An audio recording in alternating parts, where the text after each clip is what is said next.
વહીવટદાર શાસન બાદ પહેલી વખત જૂનાગઢ ભવનાથ મંદિરમાં મહાઆરતી કરાઈ હતી।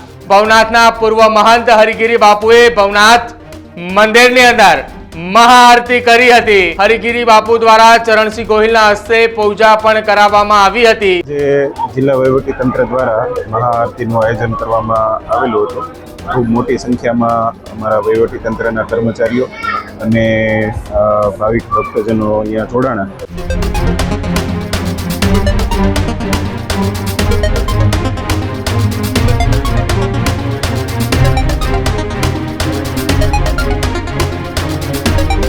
નમસ્કાર, આપ જોઈ રહ્યા છો ન્યૂઝ રૂમ ને આપની સાથે હું છું પ્રદીપ। સમાચાર સૌરાષ્ટ્રના જૂનાગઢથી સામે આવી રહ્યા છે કે જ્યાં ભવનાથ મહાદેવ મંદિરના મહંતને લઈને જે આખો મામલો વિચકાયો હતો, હવે ઘટનાની અંદર જૂનાગઢ તંત્ર દ્વારા વહીવટદાર શાસન લાગુ કરવામાં આવ્યું છે।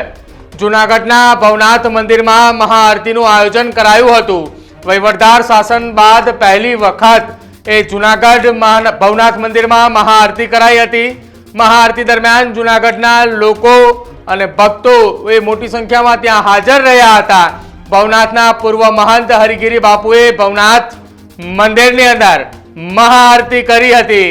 વહીવટદાર ચરણસિંહ ગોહિલની ઉપસ્થિતિની અંદર આ આરતીનું આયોજન કરવામાં આવ્યું હતું। જો કે વહીવટદારે પણ અહીંયા ભગવાનના ગર્ભગૃહની અંદર ભોળાનાથની આરતી કરી હતી।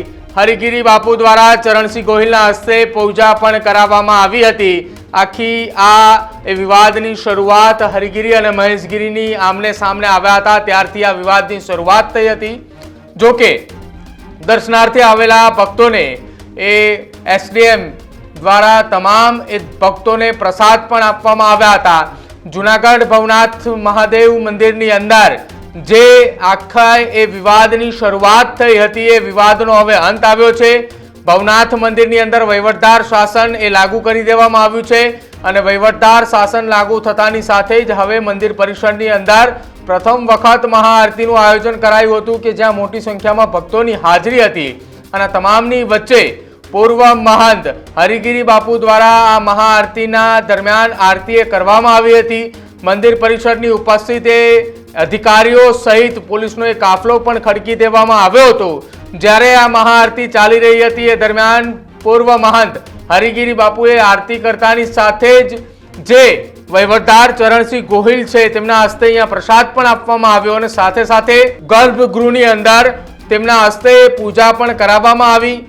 ભવનાથ મંદિરની અંદર દિવસ દરમિયાન થતી આરતી અને પૂજા અર્ચનાના તમામ વાતને લઈને એસડીએમ એટલે કે જે વહીવટદાર ચરણસિંહ ગોહિલ છે તેમને તમામ વાતોની જાણકારી આપવામાં આવી। આ સહિત 2 દિવસથી વહીવટદાર ચરણસિંહ ગોહિલે સતત ભવનાથ મંદિરની મુલાકાત લઈ રહ્યા છે। એક વાતની તેઓ નોંધ પણ કરી રહ્યા છે। જો કે ગત મોડી સાંજે મહાઆરતી કર્યા બાદ હવે વિધિવત રીતે આ મંદિરનો ચાર્જ તેમને સંભાળી લીધો છે। 2 દિવસથી સતત મંદિરની મુલાકાત દરમિયાન તેમને ભવનાથ મંદિરની જે કંઈ પણ મિલકત છે તેની પણ નોંધ લીધી છે। સાથે જ મંદિરના વહીવટી શાસનને લઈ તમામે સાધુ સંતો સાથે તેમને બેઠક પણ કરી છે અને જે વહીવટદાર શાસન લાગ્યા બાદ ગત મોડી સાંજે જૂનાગઢના ભવનાથ મંદિરની અંદર જે મહાઆરતીનું આયોજન કરવામાં આવ્યું હતું, આ મહાઆરતી જે આપને દ્રશ્યોમાં જોઈ રહ્યા છો કે ગર્ભગૃહની અંદર ભગવાન ભોળાનાથની મહાઆરતી પૂર્વ મહંત હરિગીરી બાપુ દ્વારા કરવામાં આવી હતી। જ્યારે આ આરતી પૂરી થઈ અને એ બાદ એસડીએમ એટલે કે વહીવટદાર ચરણસિંહ ગોહિલે શું નિવેદન આપ્યું સાંભળો એ પણ। જે જિલ્લા વહીવટી તંત્ર દ્વારા મહાઆરતીનું આયોજન કરવામાં આવેલું હતું।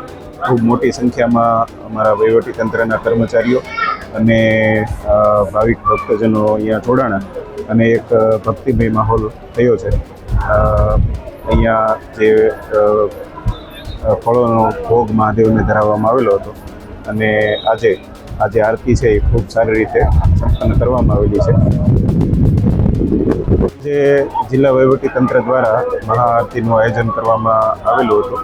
ખૂબ મોટી સંખ્યામાં અમારા વહીવટી તંત્રના કર્મચારીઓ અને ભાવિક ભક્તજનો અહીંયા જોડાણા અને એક ભક્તિમય માહોલ થયો છે। અહીંયા જે ફળોનો ભોગ મહાદેવને ધરાવવામાં આવેલો હતો અને આજે આરતી છે એ ખૂબ સારી રીતે સંપન્ન કરવામાં આવેલી છે। તો મહાદેવ મંદિરની અંદર એટલે કે ભવનાથની અંદર જે છેલ્લા કેટલાક સમયથી ચર્ચાઓ ચાલતી હતી કે ભવનાથના નવા મહંત તરીકે કોની નિમણૂક કરવામાં આવશે અને કોની પસંદગી કરવામાં આવશે. જો કે આ વિવાદનો હવે અંત આવ્યો છે. ભવનાથ મંદિરની અંદર વહીવટદાર શાસન લાગુ કરવામાં આવ્યું છે. આગામી સમયમાં નવી નિયુક્તિ ન થાય ત્યાં સુધી વહીવટદાર શાસન રહેવાનું છે. જો કે ગતરોજ એ આખી આ ઘટનામાં મહેશગીરી બાપુ કે જેમના દ્વારા તેમણે એવો સંકલ્પ કર્યો હતો કે જ્યાં સુધી ભવનાથ મંદિરની અંદરથી હરિગીરીની હકાલપટ્ટી ન થાય, હરિગીરીની એ ત્યાંથી મહંત પદેથી તેમને હટાવવામાં ન આવે ત્યાં સુધી તેઓ ભવનાથ મંદિરની અંદર નહીં જાય. અને ત્યારબાદ તેઓ ભવનાથ મંદિરે પણ ગયા હતા. એક પત્રકાર પરિષદ પણ કરી હતી અને પત્રકાર પરિષદની અંદર તેમણે હરિગીરીની સામે ગંભીર આક્ષેપ પણ લગાવ્યા હતા. જો કે હવે મહેશગીરી બાપુએ હરિગીરી બાપુની સામે ગંભીર આરોપ લગાવતા એ પણ કહ્યું છે કે જ્યાં સુધી હું એને જેલમાં નહીં નાખું ત્યાં સુધી હું શાંત નહીં બેઠું. અને સાથે જ તેમની સાથે કેટલાક ભક્તોએ ભવનાથ મંદિરે પહોંચ્યા હતા ગતરોજ અને ભગવાન ભોળાનાથની એ શિવલિંગ પર તેમણે અભિષેક પણ કર્યો હતો. અને તમામની વચ્ચે ગતરોજ એ ભવનાથ મંદિર ખાતે એક મહાઆરતીનું આયોજન પણ કરાયું હતું અને જ્યાં વહીવટદાર શાસન લાગુ થયા બાદ પહેલી વખત મહાઆરતી થતાની સાથે જ ભક્તોમાં પણ ઉત્સાહ જોવા મળ્યો હતો.